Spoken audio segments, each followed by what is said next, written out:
नमस्कार, स्वागत है आप सबका राजनीति के इस अखाड़े में। मेरा नाम है अजय सेतिया। मित्रों, अरविंद केजरीवाल की जमानत का फैसला दिल्ली हाई कोर्ट में 15 जुलाई को हो सकता है। वैसे जमानत मिलने की कोई संभावना नहीं है। लोअर कोर्ट ने जो जमानत दी है उसके रद्द होने की संभावना 100% है। हाई कोर्ट क्या भी फैसला दे, अभिषेक मनु सिंघवी को इससे कोई फर्क नहीं पड़ता। अगर हाई कोर्ट जमानत दे दे तो सिंघवी के लिए बहुत अच्छा, अरविंद केजरीवाल के लिए तो अच्छा है ही। लेकिन अगर हाई कोर्ट जमानत नहीं देती है तो सुप्रीम कोर्ट जाने का रास्ता खुला हुआ है और अभिषेक मनु सिंघवी के बारे में यह धारणा है कि वे लोअर कोर्ट में भले ही हार जाएं, सुप्रीम कोर्ट से जमानत दिलवा देंगे। और ऐसे उदाहरण भी है कि लोअर कोर्ट में लगातार हारते हारते वह सुप्रीम कोर्ट में जीतते हैं। यह बात मैंने कल कही थी, इसका जिक्र मैंने कल भी किया था। और मैंने कल यह भी कहा था कि आम आदमी को अगली तारीख 4, 6, 8 महीने बाद मिलती है, लेकिन अरविंद केजरीवाल के मामले में भले वह लोअर कोर्ट हो, हाई कोर्ट हो, सुप्रीम कोर्ट हो, 2, 4, 5, 7 दिन की अगली तारीख मिल जाती है। आम आदमी के साथ ऐसा नहीं होता। लेकिन अब एक आम आदमी ही केजरीवाल को राहत देने के लिए आ गया है। आम आदमी का ही एक केस और दिल्ली हाई कोर्ट की एक गलती केजरीवाल के लिए वरदान साबित हो सकती है। यह मामला भी सुप्रीम कोर्ट में है, यह मामला भी दिल्ली हाई कोर्ट का है। करीब 1 साल पहले की बात है। मनी लॉन्ड्रिंग में गिरफ्तार परविंदर सिंह खुराना को ट्रायल कोर्ट ने जमानत दे दी थी। ईडी जमानत के खिलाफ हाई कोर्ट चली गई।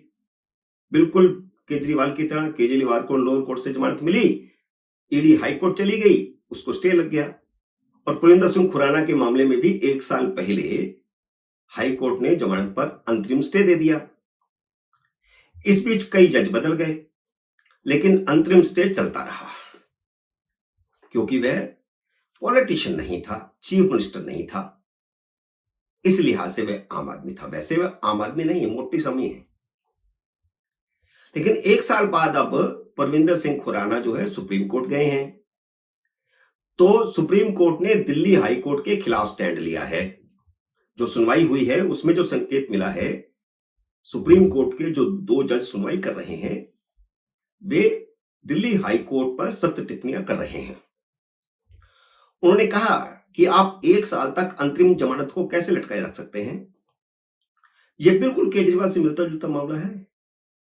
केजरीवाल को भी लोअर कोर्ट से जमानत मिली थी, ईडी जमानत के खिलाफ हाई कोर्ट गई थी, जहां जस्टिस सुधीर जैन ने पहले अंतरिम स्टे दे दिया, फिर पक्का स्टे दे दिया और अब 15 जुलाई को हाई कोर्ट फैसला सुना रही है। लेकिन परविंदर सिंह के मामले में यह हुआ कि 3-3 जज बदल गए, 1 साल हो गया, अंतरिम जमानत ही चल रही है। अब केजरीवाल के मामले में बस इतना हुआ कि पक्का स्टे हो गया और अंतिम फैसला भी होने वाला है। हाई कोर्ट की जज क्योंकि शराब घोटाले को अच्छी तरह जानते हैं, इसलिए उम्मीद यही है कि लोअर कोर्ट से जो केजरीवाल को जमानत मिली है वह रद्द हो जाएगी और अभिषेक मनु सिंघवी अगले दिन सुप्रीम कोर्ट पहुंच जाएंगे।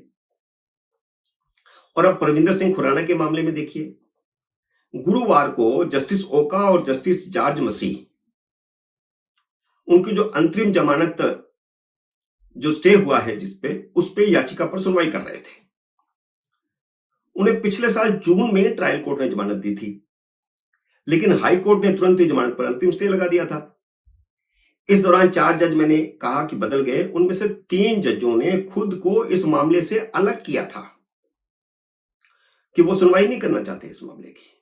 और इस समय चौथा जज चल रहा है, बार बार जो जज बदला गया, इस वजह से 1 साल बीत गया। लेकिन परविंदर सिंह वहीं की वहीं लटके हुए। इस पर नाराजगी का इजहार करते हुए जस्टिस ओका ने कहा कि जब ठोस आधार पर ट्रायल कोर्ट ने जमानत दी थी, तो क्या उस आर्डर पर बिना किसी आधार पर अंतरिम स्टे दिया जा सकता है? यह सवाल हाई कोर्ट पर है। क्या इसे 1 साल तक लटकाए रखा जा सकता है? यह सवाल भी हाई कोर्ट से है। और फिर जज ने कहा कि इस तरह हम किस तरह का मैसेज दे रहे हैं जुडिशरी के बारे में। यह बहुत ही निराशाजनक है। अगर वह आतंकवादी नहीं है तो स्टे का कोई कारण नहीं हो सकता। अब इन दो टिप्पणियों से दो बातें साफ होती हैं। अरविंद केजरीवाल और उनकी पत्नी सुनीता केजरीवाल ने हाल ही में कहा है कि वह कोई आतंकवादी तो नहीं है और अदालतें उनसे आतंकवादी की तरह व्यवहार कर रही हैं।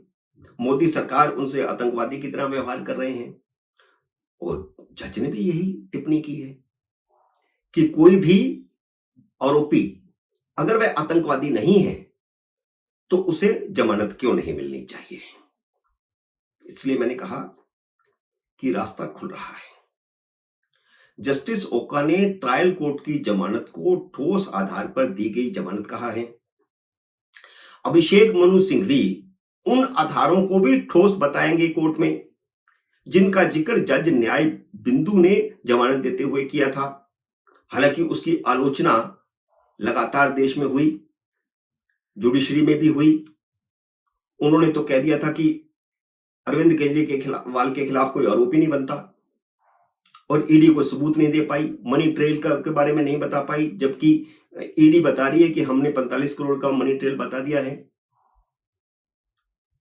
जज बिंदु ने तो दस्तावेज पढ़ने से भी इनकार कर दिया था। लेकिन अभिषेक मनु सिंघवी के लिए यही आधार बनेगा कि वे सारे आधार ठोस थे जिनके आधार पर न्याय बिंदु ने जमानत दी थी। लेकिन परविंदर सिंह खुराना का केस अरविंद केजरीवाल के लिए काफी हद तक राहत लेकर के आया है। सुप्रीम कोर्ट खुद अभिषेक मनु सिंघवी की दलील के लिए एक आधार तैयार कर रही है। हालांकि ईडी ने परविंदर सिंह के मामले में अपना पक्ष रखने के लिए वक्त मांगा है। ईडी की दलील है कि ट्रायल कोर्ट में जमानत देते समय कुछ तथ्यों की तरफ ध्यान नहीं दिया। ईडी ने यही दलील हाई कोर्ट में केजरीवाल की जमानत के खिलाफ भी दी थी। इसलिए मैंने कहा पूरी तरह मिलता जुलता मामला है। सुप्रीम कोर्ट की बेंच ने परविंदर सिंह के मामले में ईडी के वकील को कल शुक्रवार को 10 मिनट अपनी दलील देने का वक्त दिया है। वे 10 मिनट अपनी दलील देंगे, लेकिन जो संकेत मिल रहे हैं उसके मुताबिक परविंदर सिंह खुराना को जमानत मिल जाएगी। 1 साल के हाई कोर्ट के स्टे के बाद उनकी जमानत की संभावना बन रही है और फिर इसी आधार पर केजरीवाल की जमानत की संभावना भी बन जाएगी।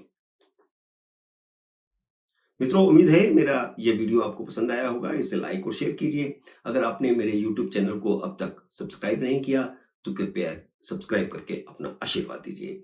जल्दी मिलते हैं अगले वीडियो में किसी अन्य विषय के साथ। तब तक नमस्कार।